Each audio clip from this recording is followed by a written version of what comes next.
All right. Hello, guys. I'm Joshua Ross. Vianney Georges. And I'm Daniel Macara. And welcome back to the All Out Attack podcast. And today we'll be talking about FIFA corruption and the FIFA organization. I'm joined by Daniel Macara and Vianney Georges. How you guys doing today? Good. No complaints. Happy to be back with another episode. Yeah, same as always, just good vibes from me. All right, so getting right into it. With a big thing with the FIFA right now is the corruption scandals. They've plagued the FIFA organization for years, and it's causing its reputation to go into a negative spiral, and it's bringing questions to the fans and the world's most popular sport. Yeah, adding on to these scandals, they have exposed bribery and unethical practices that have ruined the game. I mean, you guys remember the one scandal known as the FIFA Gate? The scandal in 2015 when lots of high-ranking FIFA officials were arrested on charges of corruption and money and laundering to throw games and give calls into teams' favors. I mean, like look at Crazy. Look at La Liga in Spain, like Barcelona. Like they paid the refs. I mean, that's one of the examples of that. Yeah, and there's also the rule in La Liga. Everyone's salary is kind of capped at a certain. We can only enter in a certain amount of players. Yeah, I remember that. They had investigations specifically because of the 2010 and 2014 World Cup. Games like who should host the tournament and the draw of the groups was huge. An article from Sports Illustrated said that Group G was the group of death because it had two of the top 5 nations in the FIFA World Rankings. Those two were Brazil and Portugal. Yeah. Very, very powerful teams.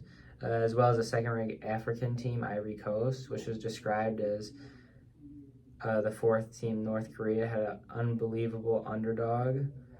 The other group of death in 2014 World Cup was the remarkable group of, in recent years in Brazil, with 3 former World Cup winners, England, Uruguay, and Italy, with Costa Rica, who is a CONCACAF powerhouse at the time. And you know, I just want to add one fact. You know, Ivory Coast has just won the AFCON Cup. So, 2-1 against Nigeria. So that is a powerhouse. Yeah, all the corruption scandals within FIFA, it's more than just the financial part. Now it's they've been adding all this new technology with like VAR and all these new camera angles for like the offsides angles and VAR and all this. And in 2011 though, there was allegations talking about vote buying. It came out, and that was a concern for the bidding process in the 2018 and 2022 World Cups. And it's probably going on right now for the next World Cup year and the 2026 World Cup. And it's raising a lot of concerns for the fans, putting a lot of their money into these tickets to the games and just trying to get in. Yeah, you know, honestly, when looking at VAR, it's supposed to be something that helps the game of soccer with officials seeing if it's a goal or offside. But like one of the most perfect examples I could say is Liverpool when they had that one goal by Luis Diaz that was counted offsides, but it really wasn't. But talking about another scandal leading is FIFA Gate, which is more recent and the one most shocking corruption scandals in FIFA's recent history. FIFA Gate 2.0. The scandal was brought out to the public eye in 2020, and when a lot of more arrests and investigations exposed a whole list of corrupt FIFA officials who have been refereeing for decades. You know, a lot of referees in the 2022 World Cup seemed corrupt. I mean, honestly, especially for Argentina, they gave them so many calls that really for other teams would not have been called. In my opinion. There was a lot of South American refs in that tournament. Yeah. Like Brazil had 3 to 4 refs just from their own country. Argentina had 1 or 2 in there as well. Yeah, there were many allegations of like the refs having not the proper license for this, and I think that should be checked.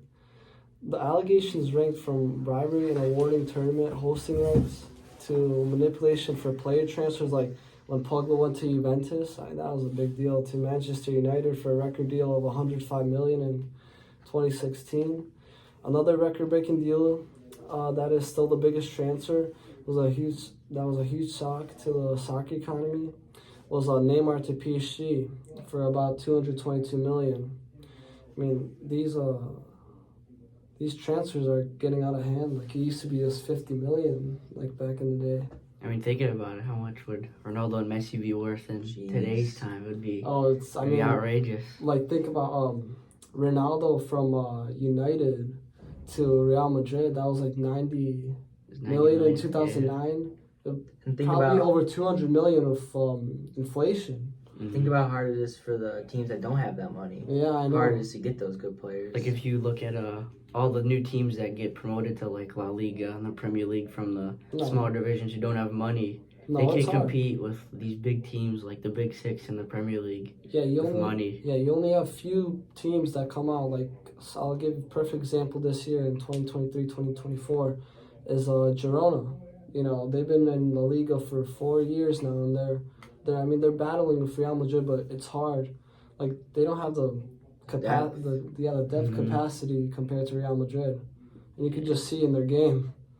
Yeah, another transfer that shocked me was when Messi went from Barca to PSG. Yeah, no, that was. We all thought that he would stay at his beloved Barca childhood club. Afford him. Yeah, they're just going back to those La Liga rules where they couldn't pay for it financially. Yeah, these impacts of the corruption scandals in FIFA, they left us and all the fans heartbroken because their games were being ruined by money and the passion was not the same. Soccer became more of a business instead of entertainment, causing the image of soccer to not be so unifying. And going back to the bidding process, that was called into question. A negative effect on the host countries of the World Cup was huge because some countries would host these huge tournaments like the World Cup, which would destroy their economy in a way.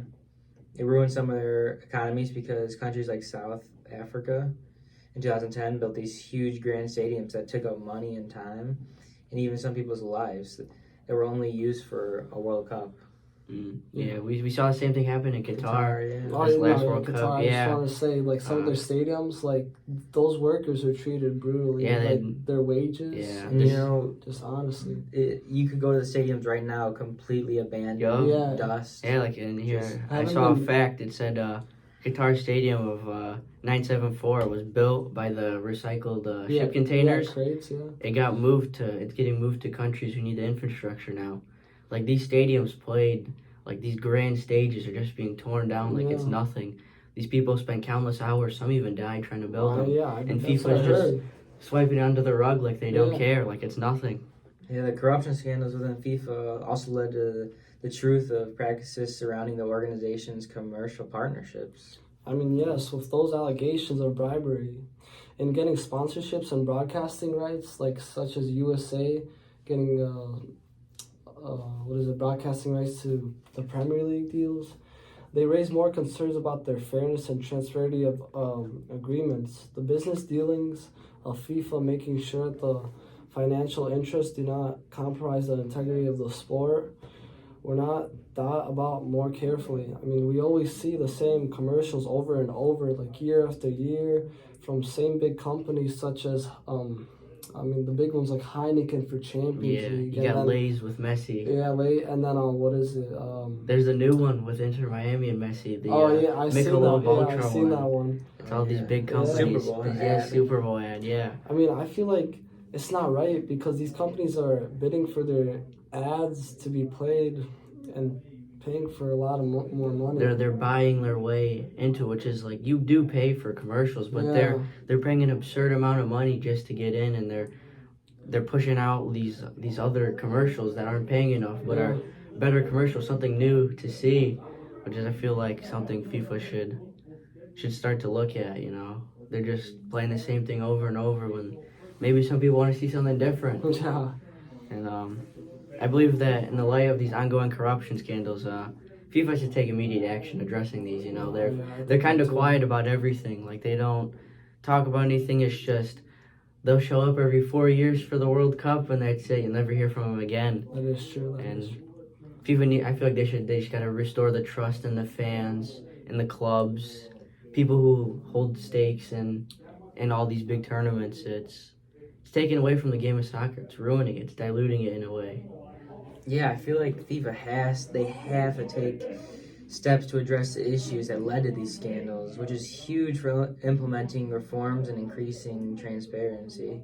The organization has also strengthened its partnership with external entities to ensure stricter oversight. And those efforts are aimed at restoring faith and integrity of the sport and ensuring that corruption scandals become a thing of the past. You know, I just like to add, like FIFA just puts everything under the rug, like nothing happened. Like they just act like, oh, this, yeah, we never did that. Not a part of our history. It's like they're just trying to.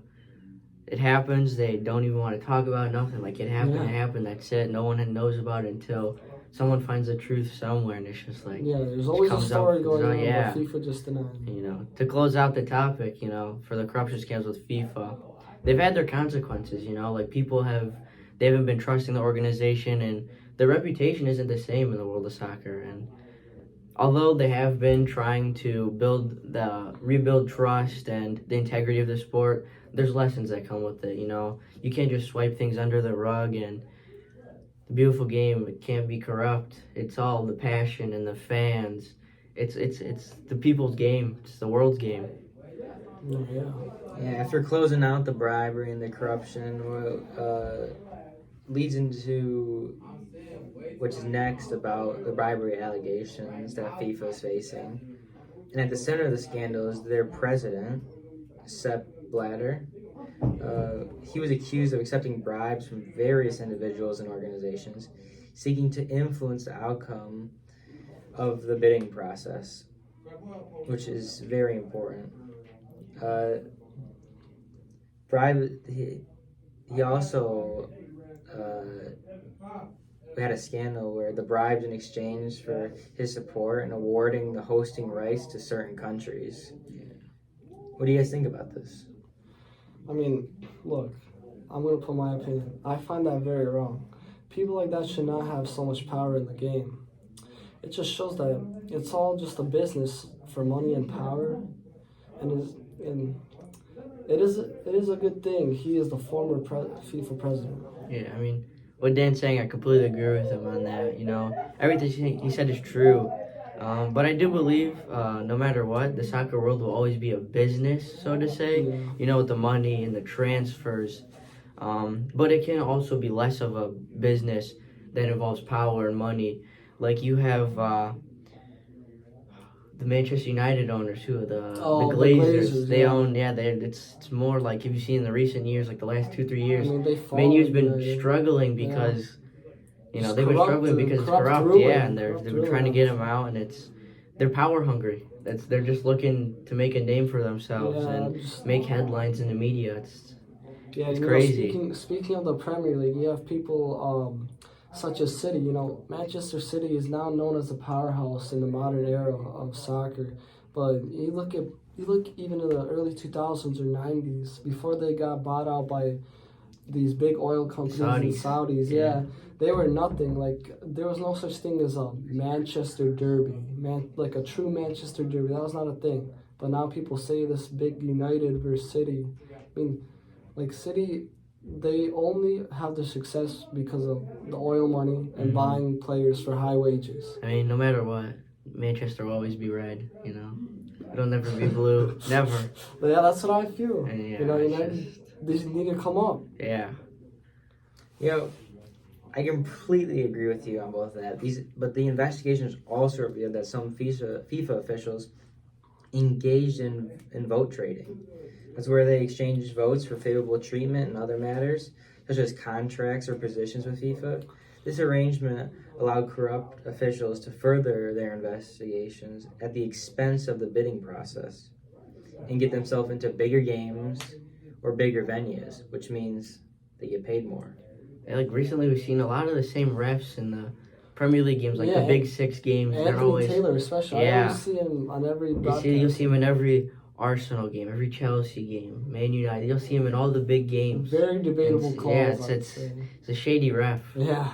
His VAR doesn't help him whatsoever. He never uses it, nothing. And I feel like it was put in the game to help refs with those decisions with penalty calls and handballs. I feel like it just makes the game difficult. VAR. I mean, Yeah. before 2018, before it was added, I mean, everything was on the field. You have your 2 sideline refs, the 1 middle ref. And you got the one that's just waiting on the Yeah. side, just substitutes and everything. Is the ball out? Did it go in? Now you have Yeah. all these camera angles everywhere, and they still get it wrong. Yeah. I mean, what like you have VAR to fix the solution, but it's just not. It's Yeah. probably making it worse. Yeah, and adding on to what Josh was saying about the vote trading and all the other forms of corruption, in 2018 World Cup and 2020, there was a lot of that going on. And for example, in 2018, several FIFA officials were accused of taking bribes from Russian officials. Like Russian officials were, they were taking money from all these other like Russian companies because the 2018 World Cup was hosted there, so they were kind of doing things in favor of their own country. There is a rule against reffing your own country though, but still they would find ways around it to help Russia make it further in rounds, and that was huge back then, and it's been coming to light recently in years. Yeah, I mean, talking about that, those investigations into the bidding process have led to the arrest and prosecution of several FIFA officials, including former FIFA Vice President Jeffrey Webb and former FIFA Secretary General Marcus Katner. Those prosecutions have sent a strong message that corruption and bribery will not be tolerated in the world of soccer. Yeah. And some more things that actually happened because those allegations was in 2015, Swiss authorities arrested several FIFA officials, including Sepp Blatter and Michael Platini. They were on suspicious of accepting bribes. Yeah, I've heard about that. Yeah. And in 2017, FIFA President Jeffrey Webb was sentenced to 7 years in prison for his bribing. And then also in 2018, Marcus Kittner was found guilty of accepting bribes as well, like you said, for the bidding process in the 2020 World Cup, which was huge. The Qatar, triple the amount that Russia paid for the World Cup. Yeah. And that's just insane. How much did they pay? It was close to many billions. Yeah, it was a lot. Yeah, and as we know, FIFA, it's a huge organization, but it has been plagued by allegations, which is questionable about their transparency with us and the fans, also their decision-making process. A prominent example of this occurred during the bidding process for the recent 2022 World Cup. Despite countries raised by human rights groups and independent, FIFA awarded the tournament to Qatar, a country with poor human rights record and extreme summer temperatures. Yeah, that's why the World Cup was hosted in the fall/winter. Yeah, it posted health risks to players and the fans, and as we saw, many people died. It was the first time we've ever had a World Cup not be played in the summer. If you go back to the very first World Cup, it was... They had to change the whole format for this country. They went mid-season to the World Cup. Club was going on, and usually it goes... Countries in the summer, and club is during the winter season and spring. So it was huge back then. I mean, that just completely changed the club schedule. Usually, I mean, the Euros, the Copa America, that's all held in the summer. The World Cup, usually, World Cup, you have that vibe, that summer. Yeah, you're watching the World Cup. Now it's in the winter. It's snow outside, but you're watching the World Cup. You're watching games at 2, 3 in the morning. Yeah. And we saw players like Gavi and Pedri play over 60, 70 games between club and country, which is unheard of. Injuries. Yeah.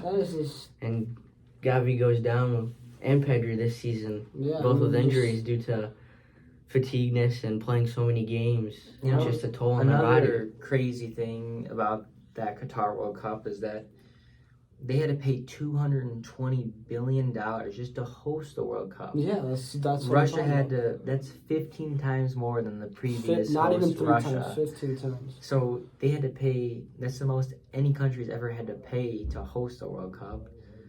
So that kind of proves money can buy. I mean, there was also another instance uncovered on FIFA's lack of transparency. in the organization's financial dealings. Like in 2015, FIFA was embroiled in a corruption scandal that led to the indictment of several high-ranking officials on charges of bribery and money laundering, which we talked about earlier in the show. Like, the scandal revealed a culture of secrecy and lack of accountability within FIFA, with officials allegedly using the positions to enrich themselves and engage in corrupt practices. Like, despite promises of reform, FIFA has been slow to implement meaningful changes to ensure transparency, like in its financial operations. I mean, which all comes full circle and ties back into all the other topics we've discussed so far. And FIFA's also had some pretty bad decision making regarding rule changes and disciplining matters. Like in Very questionable. 2020 is when they first introduced us to VAR, Yeah. and it was pretty big back then because the organization, they didn't provide a lot of information about it. They kind of just told us it was a new thing that was going to help referees with offsides and calling certain calls and reviewing things. And in a way, it's been good in some cases, but it's also been bad. Like Liverpool versus Chelsea game last week, there was a handball in the box and no penalty called. The ref is very inconsistent, and the ref didn't even want to go check the VAR, but that's what it's there for. It's there for them to go check it if they miss something. You know, he made a call in the field, and there's a rule it should stand, but there's people up in that press box watching it. They can call in. There's a whole crew. Another set of refs, basically. Yeah. Speaking of that, like, 3-4 days ago, there's a new card that was introduced. You know how you have the red and the yellow card? I've just heard about that, the blue card. A blue card. Yeah, I've just heard about that. Changing a decades-old game, centuries-old game. Something that's brand new, a blue card, which is a so-called penalty card. And it was a term used in hockey where if a player commits a tactical foul, argues with the referee if the ref on a call, or disagrees with him or her, they will be shown a blue card and they'll have to sit out for 10 minutes. Have you heard of something like that? This is probably like one of the worst changes that could possibly be made. I mean, there's no certain thing that a player could do. Like, this could be given out to anyone. Then this will put a team down in such a weird situation. And who's to stop a player from injuring another player? And all they get is a 10-minute sit out. It's probably the stupidest thing they've ever introduced. Honestly, it ruins the flow of the game first of all, and it just ruins the authenticity of just a simple yellow card and a red card. You know, like that's what they're there for. Yellow card is just like a warning, like here's a card, don't do it again, and you'll be sent off with a red, and it just ruins the authenticity of the game. You know, it's not a good thing. No, I believe that is so true. I mean, this blue card will, like, one player sent off for 10 minutes. Say you're in the 80th minute, you're up 1-0. This changes the whole plan for your team. You play 11 versus 10 players. I mean, you have to drop your whole team back, and then the other team's just attacking you, and then you're not going to have them until maybe extra time. And that varies on the ref if you get 12 or to 1 minute. Yeah. I mean, I completely agree with that, like, in much ways. I agree with Daniel on that. And think it's a good rule to add because right now, if you are even a hair offsides and score, the goal is disallowed, which is kind of dumb because lots of goals are called tightly due to the limited camera angle views, which lead to some goals being called offsides they never were. Like, imagine you were offsides by a grass blade. Like, what is that going to affect the goal? Like, there's images of Van Dijk defending Holland, and there's Holland is kept onside by like a hair, literally a hair. I want to talk about what I seen in, I think it was like the World Cup final last year. It was Varane kept the guy on side from his butt. Like, that's it's like the same thing with the Van Dijk instance. It was just his heel, you know. That's just crazy. Yeah. Oh, sorry about the technical difficulties. But now we're gonna discuss the hot topic: the lack of accountability in FIFA. FIFA has been criticized for its lack of accountability with accusations that officials are not being held responsible for their actions and that there's a lack of culture within the organization itself. I mean, yeah, FIFA has faced intense pressure over the years for its lack of accountability. Critics argue that officials within FIFA are not held responsible for their actions, leading to a culture of problems within the organization. Yeah, and an example of this lack of accountability with FIFA was in 2015 when several high-ranking FIFA officials they were indicted of charges of corruption, which we talked about earlier, including bribery and money laundering as well. And despite these serious allegations, I feel like many accused were not held accountable, either due to lack of evidence or just not taking enough time to actually look into it. I mean, yeah, that is crazy that a corporation as big as FIFA can have problems that bad. Yeah, I agree. The lack of accountability has implications beyond just FIFA. It ruins the integrity of the sport and destroys public trust in the governing body itself. Fans want to see fair play both on and off the field. When officials are not held accountable, it tarnishes the reputation of the sport as a whole. I mean, absolutely, Josh. Accountability is so crucial in any organization, especially one as influential as FIFA. Without it, there's a risk of abuse of power and a failure to uphold the values that sports should embody in total. I mean, I think it's just essential for FIFA to take steps to improve accountability and within the organization, and it could implement stronger oversight, like a stronger board that watches over all these things, or just to ensure that they're being ethical and they're actually taking accountability and taking responsibility for these things. It shouldn't just be just let it happen, just let it slide. Yeah, accountability is not just about punishing people.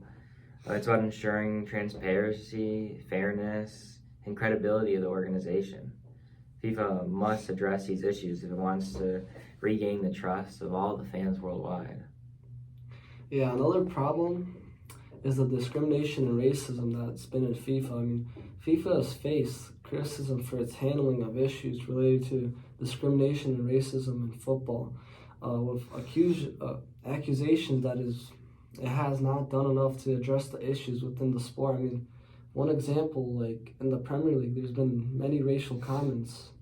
Yeah, another one, there was one with Vinicius Jr. where the game actually kind of took a little bit of a pause, and they had to deal with that. Yeah, I agree. There's long been issues within FIFA, despite efforts to promote equality and diversity. Instances of discrimination continue to plague the sport, tarnishing its reputation, impacting players, fans, and communities worldwide. Yeah, and one of the worst, one of the most glaring examples is like when of discrimination is the treatment of players, like how they're treated, not just on the field but off the field because of their race or ethnicity, like we've seen with Mo Salah being Muslim, or players being from African backgrounds playing for France and stuff like that. Just small things like that, and people will start chants and just. I mean, yeah, players of African descent in particular have been targeted, facing racial slurs, chants, and even physical attacks. These incidents not only harm the individuals involved, but also perpetuate harmful stereotypes and contribute to a hostile environment for a minority of players. I mean, like, players are supposed to play on the field and feel safe, but sometimes they could feel attacked. Yeah, just like what Yanni was saying with Vinicius Jr., one of the best players in the world right now. He faced racial prejudice, and don't forget the 2020 Euros. Yeah, after the penalties. Exactly, when star players Saka, Rashford, and Sancho faced a barrage of racism from their own country after they all missed their penalties to lose in the finals.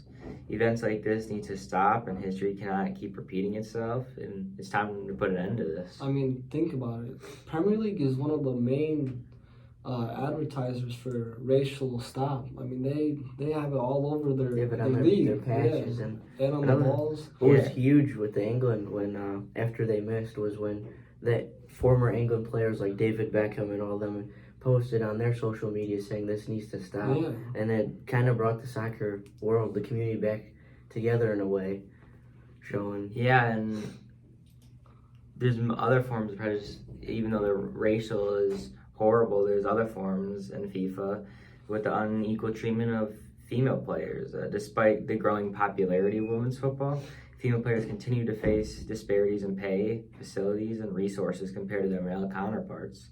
The gender-based discrimination not only hinders the development of women's football, but also sends a message to women's sports that they're less valued than men. Yeah, there's several contributing factors to discrimination and racism in FIFA, and one of the factors is honestly just a lack of accountability within the organization, and instances of discrimination are often met with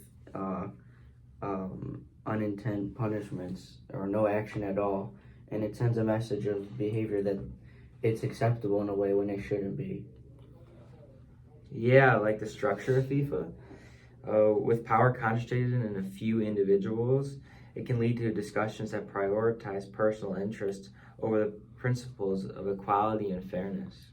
I mean, to combat discrimination and racism in FIFA, several strategies can be employed.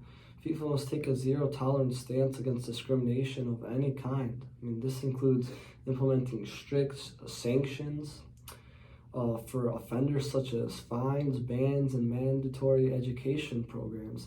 I mean, additionally, FIFA should work to promote diversity and inclusion at all levels of organization, including leadership positions, to ensure that the voices of minority groups are heard and respected. I mean, and you can't forget education also plays a big role in combating with discrimination. Sure. You know, FIFA should probably invest in some educational programs that promote tolerance, respect, and understanding among the players, you know, and officials and fans, you know, because it's not all the fans, but there's some that get out a little out of hand, and by raising awareness of the harmful effects they bring to the game, FIFA can create a more inclusive and welcoming environment, a safer place for the players, because they're all out there, they just want to play, enjoy themselves, and it's like, no, they can't do that all the time. Exactly.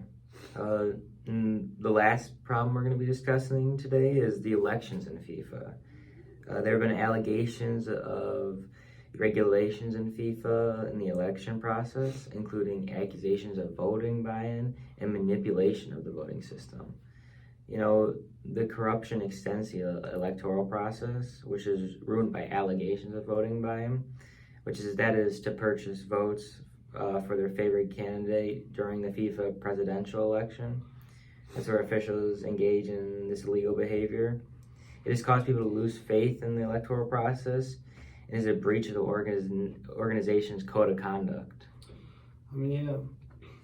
According to experts of the Justice Department, documented over 150 million in bribes and kickbacks paid to FIFA officials. I mean, that is crazy, man. Furthermore, it shows that FIFA's actions against corruption are pointless, given that these practices have been tolerated for such a long time. I mean, taking bribes in like such a big organization. $150 million that the United States Department of Justice did an investigation on, and that's what they found.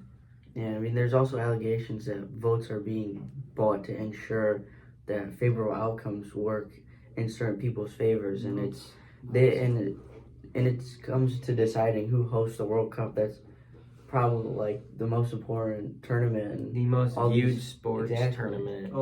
Always a big discussion. It's the biggest thing in every player's career. They all dream to play in a World Cup, and it's just like it's being bought by all these people. I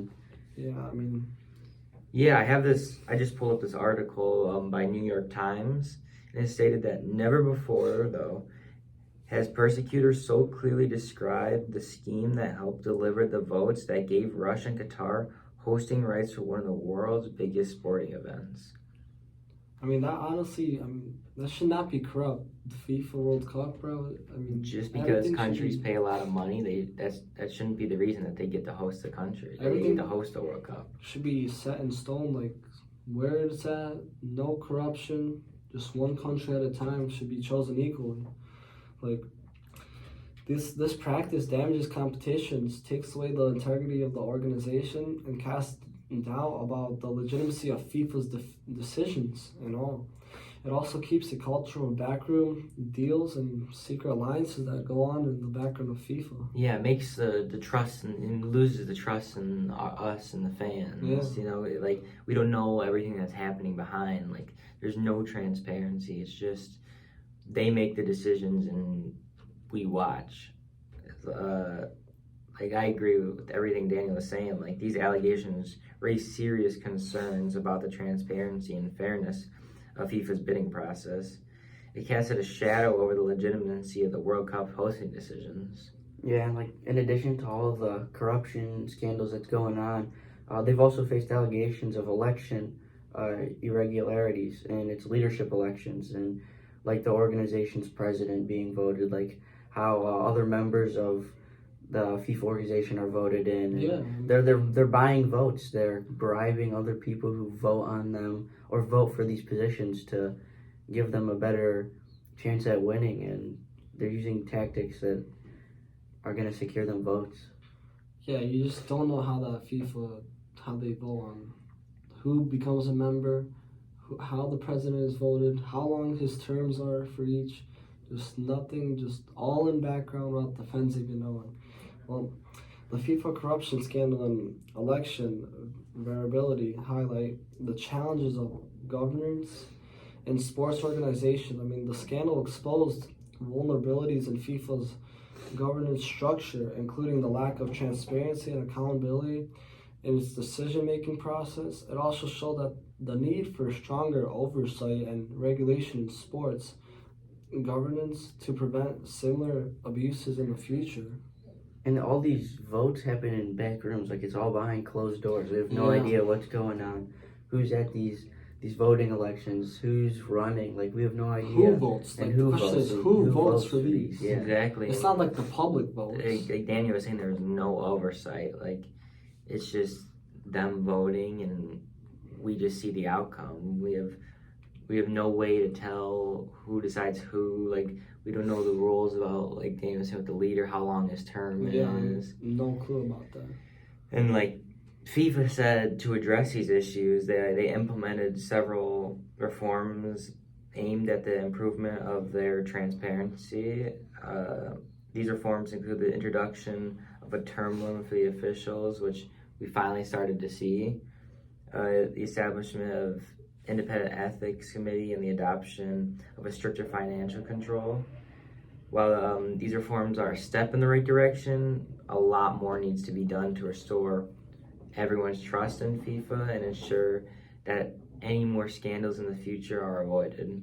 Yeah, and I think like the corruption scandal and election irregularities serve as a cautionary tale for sports organizations, around the world, not just in FIFA in Europe or in anywhere. Like it goes for the whole world. I think it happens in every sport. Like in the NFL here and the NBA, like it happens everywhere. Like we have no idea what happens in these organizations, and it's just a crucial problem. It's not good because it exposes dangers of corruption at times when you're trying to hide it and it just comes out, or it's all learning. They learn from these mistakes, and they got to implement meaningful reforms, and they have to work to rebuild all the trust in the fans and in the community. Yeah, like personally, when I'm watching NBA, NFL, their commissioner, their guy, they head in charge of the face of the program. And what I like about the NBA, NFL is they're adapting to these problems quicker than FIFA. Now, like FIFA is a huge organization spanned across a variety of countries, a lot of different tournaments, whereas the NFL, NBA, they only have their one section that they have to deal with. Yeah. But they deal with their problems a lot better. Like with players, when they do something wrong, like we just saw, it took you see what happened to Quincy Proms? Oh yeah, Oh, yeah, yesterday I mean, It took just him. took him. Yeah. It took It's- what, a couple of years yeah, to put him in jail. 2019. It's been the He years of 100 smuggling. what 1,100 and something kilos yeah. he smuggled, and he's away for 6 years. There needs to be more punishment for players doing bad things and breaking rules, especially breaking the law. Like, as we see NFL, NBA, sports around us, they're a lot more strict, and with a broader thing like FIFA, they're letting too much pass. And now that I know we're all avid watchers of the sport, I want to know, what are your guys' opinion on these problems? Mine is that FIFA has a lot of problems, but I still have faith that we can restore the great gallery of a game that the sport truly is. And as the saying goes, the sport was created by the poor and stolen by the rich. So if FIFA can incorporate the people's opinion and more and clean up their act, I truly believe that we can save the sport and have it bring people together. Now, what about you guys? I mean, honestly, when I think about FIFA, it's the matter of fact, how long will it take them to restore their truthfulness and integrity? Like, it's the main problems is mostly international, I would say. Like, their club side, it's alright. Just some changes, like the Champions League format that they want to change for 2024-2025 season. I mean, stuff like the blue card, like there's some things in the game that should not be changed, that they're just like forcing. It's like they're trying to create a new game that's been set in stone for like plus 100 years, and I think that they only have to focus on like problems that are actual problems, not that have been just set.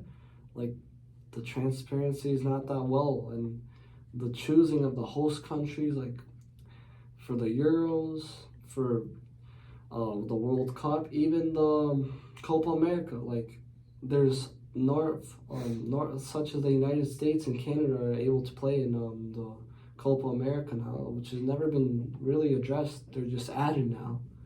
So I mean, it's just a matter of time until FIFA just gets it straight. And how many years will it take for them to get it all done? Man, I feel like with all these problems going on, by adding the U.S. and Canada into tournaments like the Copa America, that's been a tournament just for the South American, some Central American countries. They've been just trying to hide all these problems by adding new things, like adding the blue card, going in, adding teams to tournaments that have never been changed, or like implementing new rules, like the new offsides rule. Like, they've been implementing some good things, but some bad at the same time. And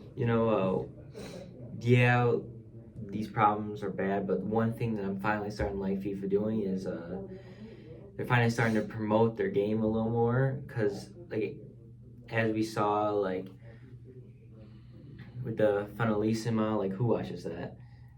They're starting to promote a lot more in countries that, especially like America, and countries that don't have, not avid watchers of the sport. I like that a lot, especially with the Women's World Cup. We saw it a lot more this year with the brand of shoes. Like, I got a pair of. And I feel like what they've been doing now, that's kind of bringing FIFA over, like soccer, more popular in the U.S. is we're having kids go out to. A lot of kids are going to Europe, and everyone's keeping their eyes on those players, which I think is huge. You know, we've taken a big step in FIFA's, like in our talent. FIFA's realized that by picking kids from here to go to big clubs there, and I feel like that brings the whole country. They're finally integrating, like, kids finally feel like they have a chance to go pro in the U.S., which before... And it's not just, you gotta go high school, college. Now it's, you can go play academy, college. There's a whole bunch of pathways now. A whole bunch of stuff. Yeah, I mean, it's amazing. That's big. I mean, academy is a big part of the football world. I mean, you gotta grow up playing the game. I mean, academies, especially in Europe, I mean, it's all free. They invest their money into the academy, and then they sell it off when you're grown up in 18, and then you're like in your prime physical stat, then Mhm. they sell you off and get that money. So I mean, that big part is academies. And you also see big clubs will have some of the best academies. Like you have Ajax in the Eredivisie League. They have probably one of the best academies. In the world. Actually. Dynamo in Croatia, and you have obviously the big one, La Masia in Barcelona. They've been filtering through their academy, using their youth. You know, And luckily, there's rarely ever corruption in the through the academies. academies. Oh, yeah, it's academies. all So maybe FIFA could take something from that, like look at their Youth academy system. programs, the youth system, because that's really working, and try to integrate that. Yeah, but unfortunately, our time with you guys today is running low, so we hope you gave some valuable insight into the drama and problems within this great sport. See you next time, and always remain on the attack.